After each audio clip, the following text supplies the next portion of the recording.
This TV character is Mahmoud Saeed. He was a famous actor in the 70s. I chose to start with a clip from what Tele Liban, the official television of Lebanon, was showing on the eve of the uprising in Lebanon. We see the guy, not comfortable, suffocating somehow, and he have nothing. Things are going out of his hand. He was burdened with culture and tradition and economical crisis back in the 70s.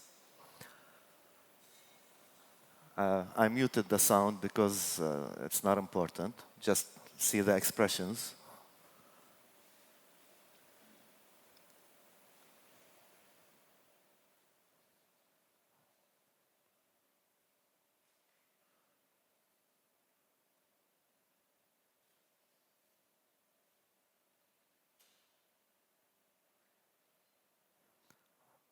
And then, as a result of all these years of suppression, suddenly something was abrupted, and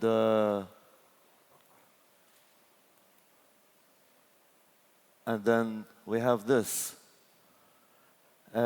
This was 2 weeks ago, and Beirut is being in an uprising since then.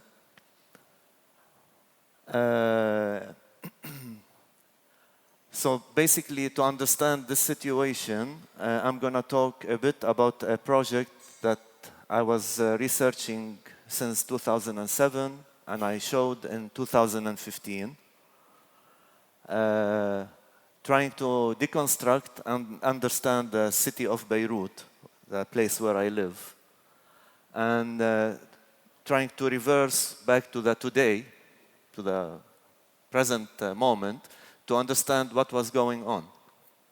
So this is some footage from the first 2 days of the uprising. Traffic was diverted into small, narrow alleys because the main roads were blocked.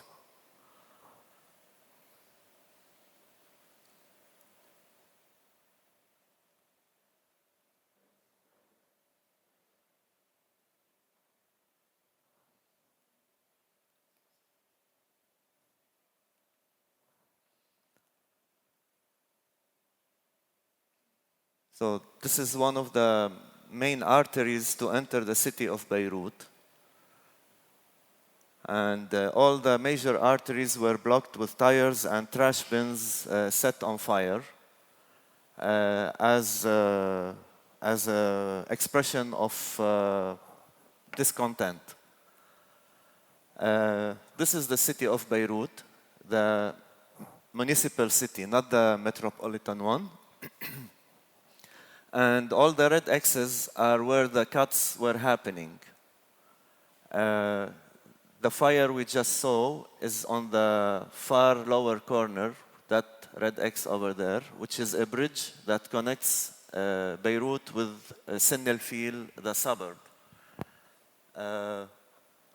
Of course, and then if we go back to Roger Mekbil and Mohammed Stoke, the upper X in the far side is where the bridge that connects Burj Hammoud, depicted in Roger's photographs, with the city. And also it was set on fire.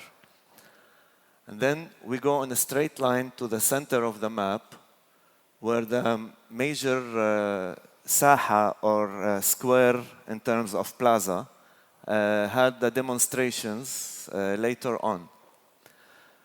So to understand what's going on today, I would like to talk about the project I started talking with, which is called Blazon.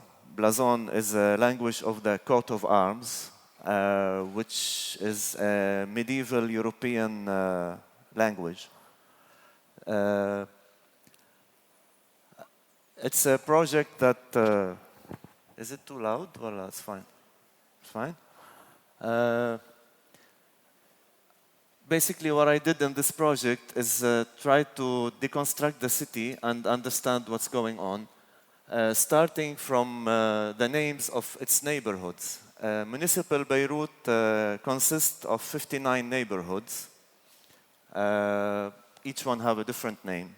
So I took those names of the city, of the neighborhoods, and went back to their meaning. And from these meanings, I came up with 5 different categories that the city names were based on. These are the 59 neighborhoods. Each one have a coat of arms based on its name. The 5 categories that compose the city of Beirut are architectural. Well, let's go one by one. Architectural, which are neighborhoods that are named after a building, like the Justice Palace or the university or whatever. So this one is a shield for the Amiliya neighborhood. Al-Amiliya is a Shia school in Beirut. This is Lower Basta, which is the lower plateau. It's under the Terra group because it's a geographical etymology. This is Jemmaisi. It goes under horticulture, agriculture or plants. And Jemmaisi is a kind of a ficus tree that the neighborhood was named after. Then we have Jumblat. That neighborhood follows under genealogy, so we have a family tree. And Jumblat is a famous feudal family that's been around for the past 200 years, until today, of course. And the last one is the sectarian group, which is any neighborhood that have a sectarian connotation, like Saint Nicholas or Dar al-Fatwa or anything that is religious. So, from these 5 categories, they all, like all the neighborhoods they fit in those 5 categories. If we go back a little bit to the history of Beirut, Beirut started to become what it is today, specifically in 1831. That's when the Egyptian army landed in Beirut. Back then, Beirut was a coastal town of 5,000 people living inside the city walls. And the Egyptian army decided to land there with the help of the French because they wanted to make a commercial station to the Eastern Mediterranean. So basically, it will become the gate to Greater Syria. To do so, they landed in Beirut, not in Tripoli, neither Saida, which used to be a larger cities, but they chose Beirut because it was a bit forgotten. And the minute they landed, they expanded the port of the city, and they started building the Damascus Road, which goes across Lebanon into Syria. And they built the quarantine, which ensured that any ship will come to the Eastern Mediterranean have to land in Beirut for 40 days as a quarantine. 9 years later, in 1840, the Ottomans came back to Beirut with the help of the British. The British fleet bombed Beirut and destroyed the walls. And the Egyptians were kicked out, and the Ottomans came back. But by then, Egyptians already introduced modernity because they had a visit by Napoleon earlier. And they want to implement modernity in the Greater Syria to become part of Muhammad Ali's Sultanate, which was trying to separate from the Ottomans. But 9 years later, in 1840, they were removed. But nevertheless, modernism stayed in the region. And the Ottomans could not reverse things. But there was a problem back then that by 1845, a civil war started to happen, a religious civil war, started in Lebanon and Syria, and it caused a big exodus of Christians to the city of Beirut. And that's where Beirut started to have this special role, because it was to protect the refugees. All the European consulars started to settle in Beirut. The missions started to come to Beirut. All kind of missions, Franciscans, Anglicans, and whoever. And from there, the character of the city started to be established as a gate between East and West. So, from there on, to go back to my project, I started to collect, to understand all this situation, how was going on. I started collecting all the landmarks of the city and all the public names to see what every neighborhood is composed of. So this is a collection of most of the important landmarks in the city, which consist of buildings, public sculptures, portraits of names, famous people who have streets named after them, and of course some logos, because they are used on a daily basis. For example, the protests today are in one of the most important squares in Beirut, Martyrs Square. The Martyrs sculpture was built in the 60s by an Italian artist to replace the older martyr sculpture that was made by a Lebanese artist, but it was destroyed in the mid-50s by an Arab nationalist because of, he was not happy with it. So we have Martyrs Square, and we have Bshar al-Khouri Square. Bshar al-Khouri is the first president after the French mandate. In 1943, Lebanon became independent, and he became the president. So most of the protests were happening in his square and in Riyadh al-Sulah Square. Riyadh al-Sulah was the vice president, not the vice president, sorry. He was the prime minister.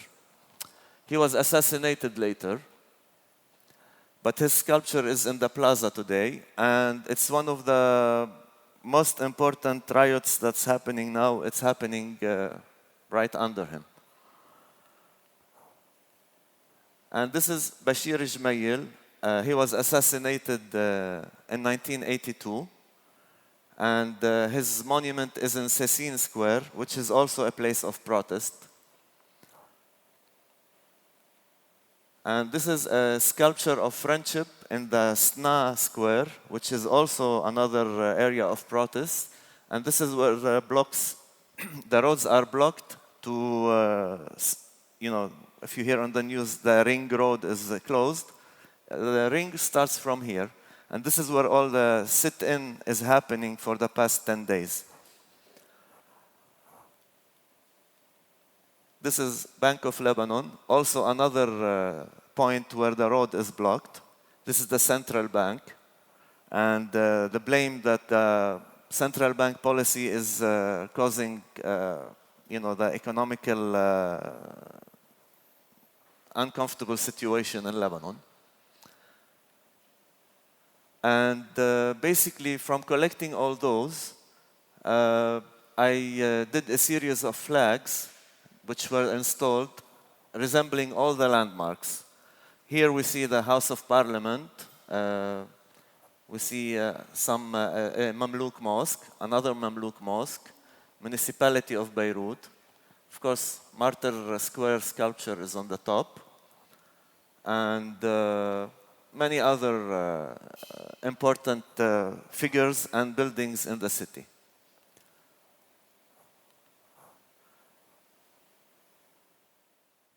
Of course, there's also the public names, names that are not official, but they are used if you want to give directions to a taxi driver or to someone to visit or whatever.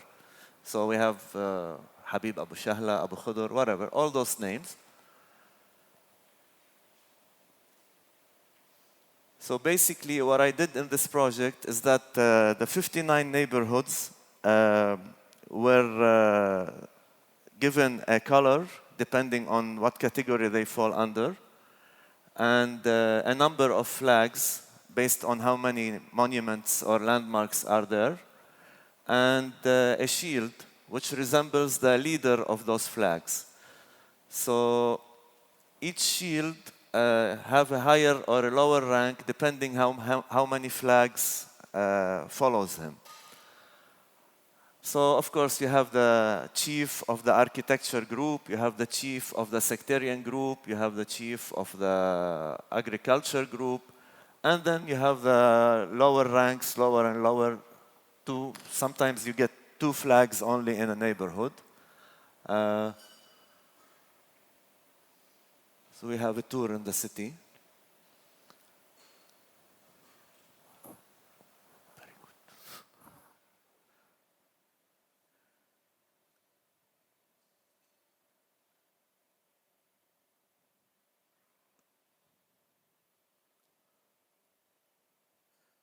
Of course, many of these names are disappearing now. For example, like if you go in a taxi cab and the driver is old, he might know names that a young driver would not know because they are not in use anymore.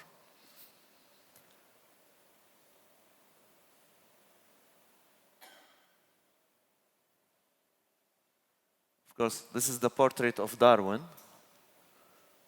He had an influence in the development of the city with his evolution theory, because it caused a conflict in the American University of Beirut, because it's an Anglican school, and Darwin was not okay with that. So basically what happened at the American University is that the president of the school kicked out the head of the medical school for 3 years, and then he had to bring him back because there was problems in the American University Hospital. It was not functioning well anymore. Again, this is another picture of the diversity Lebanon have, or the conflict, more or less. You know, you have the opposites in the same place, which is what started in the 1830s. You know, you have modern and tradition at the same time. And that's it. Thank you.